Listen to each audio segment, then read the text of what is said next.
Hello, everyone. A while ago, we asked for feedback from plug-in hybrid drivers. And in this video, Inge and myself, we will finally discuss their experience. Our first question was, why did you buy your plug-in hybrid? So Brendan says that he did due to environmental concerns, and also because he believes electric is superior to ICE in the long term, and he does drive a BMW 330e. Then we have Christoph, who has a 2017 BMW 330e, so same model, older, and he bought it because he wanted the EV experience and also have the full range while necessary. He would have liked the Tesla, but he chose the BMW instead for budgetary reasons.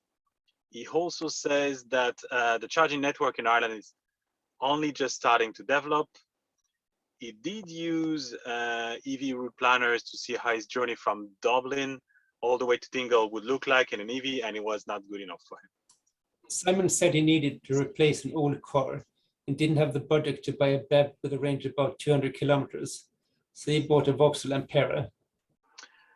We also have Alan, who bought a 2020 Passat GTE for environmental and cost reasons after being impressed by the running costs of his partner's 40 kilowatt-hour Nissan Leaf, but not the range.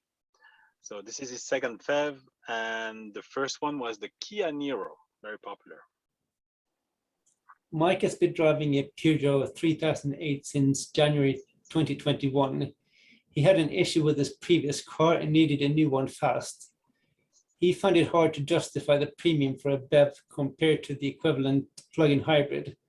But for the 3008, the difference was only €1,500 compared to the base petrol, and you also get a bigger engine.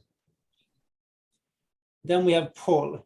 He took delivery of a Volvo XC90 in January 2018, which he bought because he needed space for 3 adults and 3 children between 5 and 9 years old in 12 seats. At the time, no other BEVs or plug-in hybrids except the much more expensive Tesla Model X could satisfy this requirement. So Guillaume, is that still the case, or are there any other 6-seater BEVs on the market today or in the near future? Yeah, there is not much, to be honest, available at the moment. We have the Nissan ENV200, which is derivated from a van, so it doesn't have the comfort of a car or SUV. There is of course the Model X, but there is a Model Y that should be launched sometime next year, hopefully. But also it should be a bit cheaper than the Model Y. Is going to be the Mercedes EQB. So it's 7-seater. It's quite short. It's like an SUV, but it has 7 seats. But that would be, the 2 last seats wouldn't be adult seats, and you have no boot at this point. So it's a 7-seater, but no boot, 7-seater. But there is not also, I almost forgot, there are the vans from Peugeot, Citroën, and Opel. They have this Vivaro Life, I think it's Zafira Life, I think that's the name of it. And then there is Peugeot and Citroën version. They go until 9 seats, I think, and those are till 9 seats, and they have 2 battery sizes of 50 and 75 kilowatt hours, so they could do long distances as well. But again, they are derivated from vans, so the level of comfort is not as good as a proper car or SUV. And then we have a second question. How's it working out so far? So for Brendan, he says he didn't put fuel in his BMW 330e for 4 months, despite using the car almost daily for local runarounds. All charging was done at home. Then we have Christoph. So he likes the ability to switch between full EV and hybrid mode as needed. He likes the instant torque and the combined power of 250 horsepower. One is in sport mode. He's driving around Dublin in full EV, so that's most of the time for him. And he's charging every day to full, so he considers about 20-kilometer range. It has a mobile app and also some features known from EV, for example, schedule acclimatization before departure, statistics on charging and cost, and also it's possible to specify different costs depending on the charger location. Mike lives in suburban Limerick, and they both work from home. 98% of their driving is within the range. WLTP was 50 kilometers, and on warmer days, he's actually gotten 54 kilometers. Now, Guillaume, you also have some experience with the range tests for plug-in hybrids. How did you find their range? So I've tested properly 3 plug-in hybrids. There was the Mini Countryman, and the BMW 530e, and then recently the Captur plug-in hybrid. So they're all given for 50 kilometers, but the first ones were given in NEC, and the last one in WLTP. So you could see a difference. So the Captur had 45 kilometers range, and actually I tested it on different type of routes, and even on the motorway it did over 40 kilometers, so that was good. But the Countryman and the 530e, it was lower than that. The battery was a bit smaller, so there was probably like 30 to 40 real life, which is matching what Christophe says, 20-kilometer range. It doesn't sound a lot, but that's he's probably driving without thinking too much. And maybe in winter, if you use the heater, the electric range is really affected in full BEV mode. Paul says, I found I could do my city commute at about 8 kilometers each way on battery alone. However, in winter, the Volvo uses petrol to heat the car. This can be minimized by setting a low cabin temperature, like 17 degrees Celsius, and using heated seats and steering wheel. Preconditioning on a timer helps a bit too. However, the fuel consumption can still be 2 or 3 liters per 100 kilometers in winter, even though the engine doesn't start at all. So Alan says, my commute to work daily was on average 75 to 80 kilometers a day. So I thought I can get 50-kilometer range in EV mode and the balance in petrol. There has to be saving along the way, right? So this worked out to be true. I drove the Kia Niro to get maximum potential from the battery. However, I hated that in order to heat or cool the car, Kia had the Niro program to run off engine power. I also hated that fast charging was not an option with PHEVs. I saw fuel consumption of less than 2 liters per 100 kilometers. However, I found the engine to be sluggish on motorway if required power, as it was just a 1.6 non-turbo. I just want to specify there, there are a couple of PHEV vehicles that do have fast charging capabilities. We have the Outlander that can charge on CHAdeMO at about 20 kilowatt, and there is also the Mercedes EQA. I'm not sure about the upcoming EQB. I suppose that's the same, but the EQA has CCS, and it charges like 30 kilowatt, I think. I don't want to say anything stupid, but it's really rare. It's true to have plug-in hybrids with fast charging capabilities, but it's normal. You cannot charge too fast because of the size of the battery. So this explains that. In 2020, Alan switched to a Passat GTE with this 13.9 kilowatt hour battery instead of the 9.9 in the Niro, and he was impressed first off. Just to let you know, because Alan mentioned a 2-liter average fuel consumption.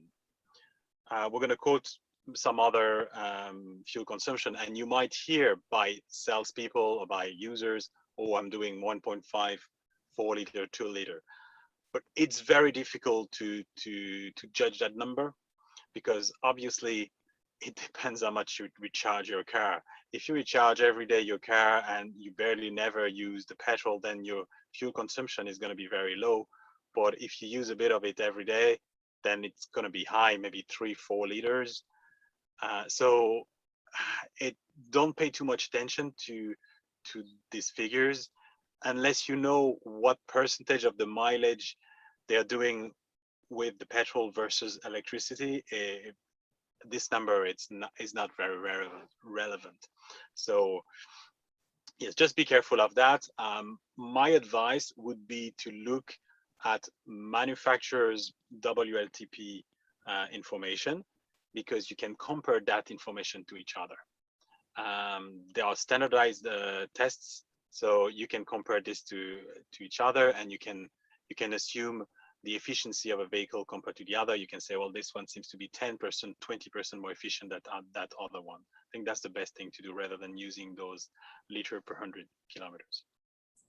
So do you find that WLTP figures for plug-in hybrids are more accurate than for BEVs? Actually, my experience says yes. So my experience is with the Captur, and I was really surprised. If you might have seen the video, and if you haven't, really look at it, because I was really surprised by this range of 40 to 45, very close to the 50. And I drove at 100 kilometers constant speed for over 40 kilometers before the engine kicked in, and which is 80% of the WLTP range. You cannot find a BEV that can do the same. Driving 100 kilometers an hour, you cannot do 80% of the WLTP range. So I was pleasantly surprised. I'm not sure why. Maybe the test procedure is a bit different, but I was quite pleased with that one. In general, it's a bit difficult for BEVs to get close to WLTP. We managed to achieve that with the Ioniq, the 312 kilometers WLTP, but that was the conditions were quite favorable, and it was not really real life. So the reality would be much lower than that. Yeah. Our next question was, is it like you expected, or did anything surprise you? Brandon says that the electric drive element is very smooth, and having the PHEV has become a good interim step for him to go fully electric.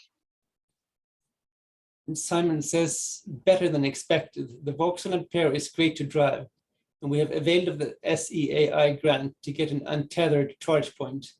Having a preheated car for the morning commute is lovely. And I have to say, I completely agree with Simon there with preheating. It's fantastic in the winter, and it can also be useful in the summer if it's very hot. Yeah. It's great that PHEVs offer that too, not just BEVs. Yeah. Yes. So Alan said that he could achieve over 60 kilometers in EV mode, but the petrol mode was not as frugal as in the Nero. And the Passat has a 1.4 liter turbo petrol engine, and it is true for most actually PHEV vehicles. They are powered by petrol engines, and the vehicles themselves are not very light because of the petrol engine and the battery and the motor. They are quite heavy. So overall, once you've drained the battery, you end up with a very heavy petrol car that has, in this case, a 1.4 liter turbo, which doesn't sound too crazy, but if you're doing some motorway drives, then the consumption could be quite high, and let's face it, quite higher than a traditional diesel. Paul said that on hill walking trips, he typically arrives home with a near full battery because downhill on electric power, the XC90 seems to generate more than it can use. Guillaume, when you drove the Renault Captur plug-in hybrid, was there anything that surprised you?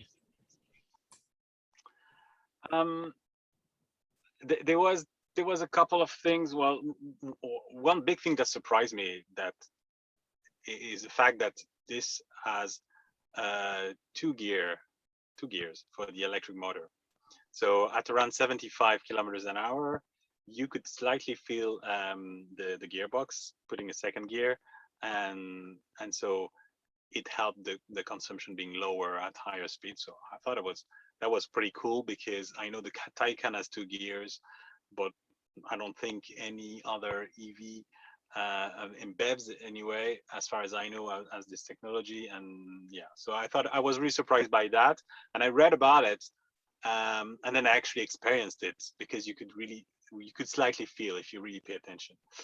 The other thing that, I mean, it's not a surprise, but it's something that we have to be aware of is that the fact that the Captur is a relatively small vehicle, and there is not necessarily a lot of space for the batteries, because it's a petrol vehicle, basically. And so they've used a part of the boot, so it's below the boot level. So when you open the boot, you don't see it, but if you look at below, you see there is quite some space that is reserved for the battery. And yes, the plug-in hybrid has a smaller boot than the petrol diesel ones. So, and it's something that is the same with other plug-in hybrids. They're rated for petrol and diesel car. They have a bit of smaller boots. That happens, unfortunately. Next, we asked, are you happy with your electric range and overall consumption? So Brendan says that electric range isn't very high, but it is as expected. And it is perfect for most of their day-to-day driving at the moment, in the absence of commutes. Simon said, we have now covered 36,000 kilometers in the Ampera, using 2.7 liters per 100 kilometers, or 3.6 cents per kilometer in fuel costs, in addition to the electricity costs, of course. The battery range is enough to cover the daily commute in full, even in the winter, about 45 kilometers in winter range, and up to 65 kilometers in the summer, even with the car now having around 230,000 kilometers on it. Mike is very happy with the range of his Peugeot 3008, but Paul is a bit disappointed that his overall petrol consumption is about 2.7 liters per 100 kilometers, but it's still much better than his previous 3-liter diesel BMW. Guillaume, how did you find the consumption of the 530e Mini Countryman and the Renault Captur plug-in hybrid? So I was a bit not disappointed, because I was expecting it, but yeah, this is not necessary. This is not as good as BEVs. Yeah, Paul is mentioning a relatively high consumption, as I was saying before. I noticed that for the 530e and the Countryman, once the battery ran out, I was doing like 8 liters per 100 kilometers, which is not amazing. I mean, those cars are powerful, and they are premium vehicles, so it's acceptable. But yeah, it's not super efficient. In electric efficiency, again, they are not super impressive. I did over I think 22 kilowatt hours per 100 kilometer average on my Tour de Cork route that I've done with all the other BEVs on the 530e. So the 530e was consuming twice as much energy as the best, which would be that was of course the Ioniq, and the Model 3 was a bit also around like 11 or something like this, 12. So that was quite high. The Captur did better. I can't remember exactly. I think around 14, which was quite good. I can't remember for the Countryman. So they are derived from petrol and diesel vehicle that are not necessarily as engineered to be super efficient. Some are, but not all. And yeah, at the end of the day, they are very heavy vehicles, so they are not great in efficiency on their electric powertrain, and they are not great on the ICE powertrain either. So that's the trade-off from all the other benefits from these vehicles. Thank you, Guillaume. Do any of them regret not buying a BEV instead, or not staying with petrol or diesel? Brendan said no. He says that a PHEV made most sense at the time. Simon also said no. He said, if we had stretched the budget to a BEV that could handle the longer drives without needing to frequently charge, we would have spent a lot of extra money to only save on the longer drives. And Christoph says also no, due to the charging network. And Mike also says no, because no suitable BEVs were available at the time. And our last question was, what will you buy next? Brendan says probably an ID4 from Volkswagen. And then we have Christoph that says a Tesla or maybe another EV. So maybe going BEV for Christoph. Alan now drives a 52 kilowatt-hour ID4 from Volkswagen, and they also have a 58 kilowatt-hours ID3. And he says, the advancement in technology in battery sizes has now allowed us to do away with the need to have a PHEV with a combustion engine. The ID4 size and space makes it stand out in comparison to owning the VW Passat. Mike thinks he'll buy a BEV in 2.5 years, when there will be more models to choose from. And Simon will probably go for an ID Buzz or similar, depending on the price. Paul is considering maybe the WID4, the BMW i4, or Porsche taking Cross Turismo if his wife will take the Volvo. So hopefully his wife will take the Volvo Polo. Now, so far this year, the BEV market share is just under 7%, while the plug-in hybrid market share is just over 7%. Last year, the BEV market share was 4.54%, while the plug-in hybrid market share was 2.82%. So despite more BEV models coming to the market, the PHEV market share is increasing more. Do you have any thoughts about this, Guillaume? So yeah, there are more BEVs, but there are more PHEVs as well on the market. There's a lot of them. There is they are expensive. PHEVs are more expensive than BEVs usually, so it's not a matter of cost. Of course, some people might be attracted by the fact that you're not relying on the public infrastructure, but probably there was a bit of anticipation in purchase, because the grant went from 5,000 to 2,500 euro in the middle of 2021. I think the order date counts, so you still have registrations at the moment with the 5,000 euro grant, but probably soon sales are gonna they would not decrease, I think, but maybe BEV sales are gonna take over again. So I'm not surprised that the PHEV did catch up with BEVs recently. So there you have it. If you have a plug-in hybrid, feel free to answer our questions in the comments. You can find all our questions in the video description. Thanks for watching, and remember, every kilometer driven on battery instead of petrol or diesel is a good one for both the environment and for pedestrians and cyclists, etc. So please don't forget to subscribe, leave us comments, tell us what you think about it, and big thanks to the guys who helped us to make this video by sending us their comments. It was really helpful, and I hope this helped you too.